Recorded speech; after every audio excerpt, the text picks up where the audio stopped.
Hi friends, welcome back to 5 star rating kitchen. 5 star rating కిచెన్లో ఈరోజు ఇడ్లీ పాత్రలో దానిమ్మకాయలు పెట్టుకొని ఒక స్పెషల్ రెసిపీ తయారు చేసుకుందాం. దీనికోసం ముందుగా నేను 6 దానిమ్మకాయలు తీసుకుంటున్నాను. ఇక్కడ మనం మార్కెట్ నుంచి తెచ్చుకునేటప్పుడు చూసి తెచ్చుకోవాలి.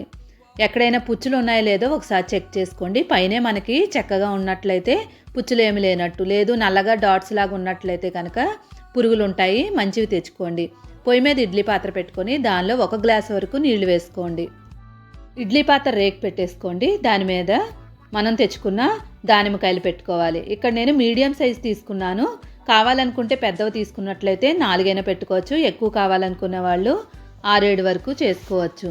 ఇప్పుడు వీటినన్నింటిని ఎలా పెట్టేసుకున్న తర్వాత మూత పెట్టేసుకొని 10 నిమిషాల పాటు ఉడకనివ్వాలి. మీడియం ఫ్లేమ్ మీద పెట్టుకొని 10 నిమిషాలు ఉడికించండి. 10 నిమిషాల తర్వాత మనం మూత తీసి చూద్దాం ఉడికేయలేదో. దానిమ్మకాయలు ఉడికిపోయినట్లయితే చూడండి, మనకి దానిమ్మకాయలకి బీటలా రావాలి.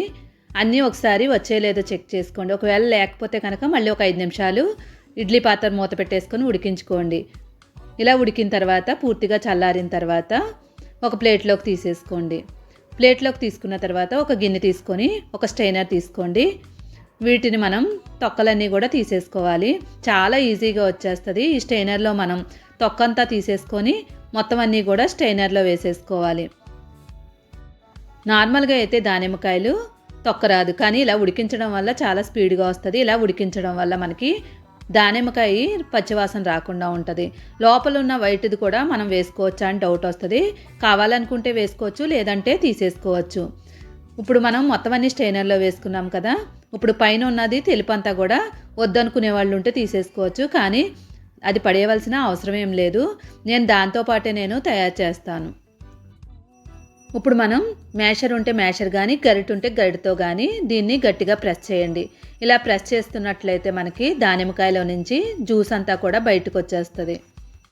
ఇక్కడ జ్యూస్ వచ్చేటప్పుడు మనకి చిక్కగా ఉంటుంది. చూడండి, ఇలాగా చిక్కగా ఉండాలి. నీళ్ళు అనేది యాడ్ చేయకుండా మనం డైరెక్ట్గా దాన్నే మనం మ్యాషర్తో గట్టిగా ప్రెస్ చేసినట్లయితే జ్యూస్ అంతా కూడా మనకి గిన్నెలోకి వచ్చేస్తుంది. మిక్సీ వేసుకోవచ్చు కదా అనుకుంటారు కదా. మిక్సీ వేసినట్లయితే పిక్కలు కూడా నలిగిపోయి చేదుగా అయిపోద్ది. కాబట్టి మిక్సీ వేయకుండా మనం ఈజీగా కూడా ఇలాగా మనం జ్యూస్ తయారు చేసుకోవచ్చు. ఇప్పుడు మొత్తం అంతా కూడా జ్యూస్ రెడీ అయిపోయింది కదా. చూడండి, జ్యూస్ చేసిన తర్వాత మనకి ఇలాగా చిక్కగా ఉండాలి. ఇప్పుడు వేరొక గిన్నె తీసుకొని దానిలో ఇప్పుడు మనకి ఎన్ని కప్పులు జ్యూస్ అయిందో కొలుచుకోవాలి. ఇక్కడ నాకు 2 కప్పుల వరకు దానిమ్మకాయ జ్యూస్ అయింది. ఒక గిన్నెలో వేసేసుకోండి. కొలతకి తక్కువైనా కానీ నీళ్ళు అసలు యాడ్ చేయకండి, టేస్ట్ అనేది పోద్ది. 2 కప్పులు జ్యూస్ తీసుకున్నాం కదా. ఇప్పుడు మనం ఏ కప్పుతో అయితే జ్యూస్ తీసుకున్నామో అరకప్పు వరకు మనం పంచదార తీసుకోవాలి. ఇక్కడ మనకి 4 వంతుల్లో 1 వంతు వరకు పంచదార వేసుకుంటున్నాము. ఇప్పుడు ఈ పంచదార అంతా కూడా బాగా కలిసేలాగా బాగా కలిపేసుకోండి. ఇప్పుడు పంచదార అంతా కూడా కరిగిపోవాలి. ఒకవేళ పౌడర్ వేసుకున్నట్లయితే మనకి స్పీడ్గానే కరిగిపోద్ది. నెక్స్ట్ మనం 1/2 కప్పు వరకు కార్న్ఫ్లవర్ తీసుకోవాలి. ఇప్పుడు ఈ కార్న్ఫ్లవర్ని కూడా బాగా కలిపేసుకోండి. స్వీట్ ఎక్కువ తినేవాళ్ళు ఉంటే 3/4 కప్పు వరకు పంచదార వేసుకోవచ్చు. పంచదార వద్దు అనుకునే ప్లేస్లో బెల్లం వేసుకోవచ్చు, కానీ కలర్ మారిపోద్ది. ఇప్పుడు మొత్తం అంతా బాగా కలుపుకున్న తర్వాత చూడండి, మనకి బ్యాటర్ కొంచెం చిక్కగా అయిపోయింది. ఇప్పుడు పొయ్యి మీద కళాయి పెట్టేసుకోండి. కళాయి హీట్ అయిన తర్వాత 1 స్పూన్ వరకు నెయ్యి వేసుకోవాలి. ఇక్కడ నాన్ స్టిక్ పాన్ తీసుకుంటున్నాను. నార్మల్ది తీసుకున్నట్లయితే 3-4 టేబుల్ స్పూన్లు నెయ్యి వేసుకోవాలి. ఇక్కడ నాన్ స్టిక్ తీసుకున్నాం కాబట్టి 1 టేబుల్ స్పూను నెయ్యి తీసుకున్నట్లయితే సరిపోతుంది.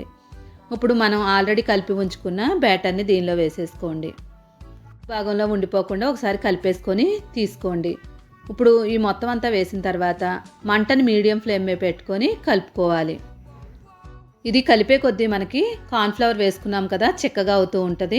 ఉండలు కట్టేస్తుంది కాబట్టి మీడియం ఫ్లేమ్ మీద పెట్టుకోండి. ఉండలు కట్టకుండా అలాగా కంటిన్యూస్గా కలుపుతూనే ఉండాలి.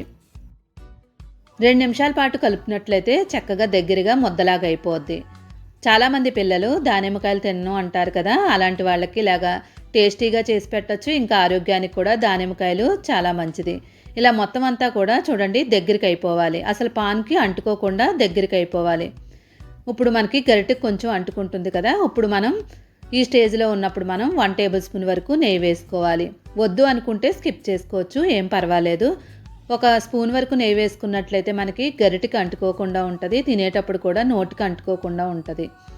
ఇప్పుడు మొత్తం అంతా నెయ్యి వేసిన తర్వాత కలిపేసుకొని స్టవ్ ఆఫ్ చేసేసుకోండి.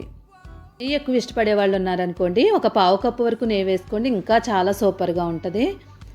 ఇప్పుడు దీన్ని పక్కన పెట్టుకొని ఒక బౌల్ తీసుకోండి. కొంచెం నెయ్యి వేసుకొని మొత్తం అంతా కూడా స్ప్రెడ్ చేసేసుకోవాలి. మొత్తం బౌల్ అంతా కూడా స్ప్రెడ్ చేసుకోండి. ఒకవేళ నెయ్యి లేదనుకోండి, ఆ ప్లేస్లో ఆయిల్ వేసుకోండి. ఆయిల్ వాసన వస్తుంది అనుకున్న వాళ్ళు ఉంటే కొంచెం వాటర్ని అటు ఇటు అనేసుకొని తడిపినట్లయితే ఏం పర్వాలేదు, అలా కూడా వచ్చేస్తుంది. ఇప్పుడు డ్రై ఫ్రూట్స్ వేసుకోండి. కాజు, పిస్తా, బాదం, మీ దగ్గర ఏ డ్రై ఫ్రూట్స్ ఉంటే అవి వేసుకోవచ్చు. లేవు మా దగ్గర అనుకున్నా స్కిప్ చేసుకోవచ్చు. నెయ్యి లేకపోయినా పర్లేదు, డ్రై ఫ్రూట్స్ లేకపోయినా పర్లేదు, ఏం లేకపోయినా కూడా చాలా టేస్టీగా ఉంటుంది. ఇప్పుడు బౌల్లో వేసుకున్న తర్వాత మొత్తం అంతా కూడా బౌల్ అంతా కూడా గరిటతో స్ప్రెడ్ చేసుకోండి. మొత్తం స్ప్రెడ్ చేసుకున్న తర్వాత దీనిపైన మళ్ళీ డ్రై ఫ్రూట్స్ వేసుకోండి. డ్రై ఫ్రూట్స్ వేసుకుంటే మాత్రం టేస్ట్ చాలా బాగుంటుంది. ఇప్పుడు డ్రై ఫ్రూట్స్ వేసిన తర్వాత గరిటతో గట్టిగా ప్రెస్ చేసుకోవాలి, లేదంటే మనకి డ్రై ఫ్రూట్స్ అన్నీ కూడా పడిపోతాయి. ఇలా గరిటతో ప్రెస్ చేయడం వల్ల లోపల వరకు వెళ్తుంది. ఇప్పుడు ఇలా మొత్తం అంతా డ్రై ఫ్రూట్స్ వేసుకున్నాం కదా, ఇప్పుడు మూత పెట్టి ఫ్రిడ్జ్లో పెట్టుకోవాలి. చల్లారిన తర్వాత మూత పెట్టేసుకొని ఫ్రిడ్జ్లో ఒక అరగంట సేపు పెట్టాలి. డీప్ ఫ్రిడ్జ్లో కాకుండా నార్మల్ ఫ్రిడ్జ్లోనే పెట్టండి. అరగంట తర్వాత మనం ఎలా ఉందో చూద్దాం. చూడండి, ఒక అరగంట తర్వాత మనకి పూర్తిగా చల్లగా అయిపోవాలి. ఇంకా గట్టిగా కూడా అయిపోద్ది. మనకి చేత్తో పట్టుకుంటే అసలు చేతికి అంటుకోకూడదు. ఇప్పుడు చుట్టూరు కూడా కొంచెం చాక్తో అటు ఇటు కొంచెం అనేసుకోండి. ఇప్పుడు బౌల్ని బ్యాక్ సైడ్ తిప్పేసుకొని 2 నిమిషాలు అలానే వదిలేసుకోండి. లేదంటే పైన కొంచెం గట్టిగా ప్రెస్ చేసినట్లయితే మనకి లోపల ఉన్న హల్వా అంతా కూడా పడిపోద్ది. షాప్కి వెళ్ళి వందలు పెట్టి హల్వా కొనుక్కునే కన్నా దానిమ్మకాయతో చాలా అంటే చాలా టేస్టీగా, ఇంకా ఆరోగ్యానికి మంచిది కదా, ఇలాగా తప్పకుండా ట్రై చేయండి. టేస్ట్ కూడా బాగుంటుంది. పిల్లలు స్కూల్ నుంచి రాగానే ఏదైనా తినాలనుకున్నప్పుడు ఇలా చేసి పెట్టండి. లేదంటే స్నాక్స్ బాక్స్లో కూడా చాలా టేస్ట్గా ఉంటుంది. వీడియో నచ్చిందంటే తప్పకుండా like, share, subscribe my channel. ఇలాంటి మంచి వీడియోలు చూడాలనుకుంటే తప్పకుండా లైక్ చేయడం మాత్రం మర్చిపోవద్దు. మీరు లైక్ చేయడం వల్ల ఈ వీడియో నచ్చిందని ఇంకా ఎక్కువ ఇలాంటి వీడియోలు చేయగలను. Thank you for watching. 5 star rating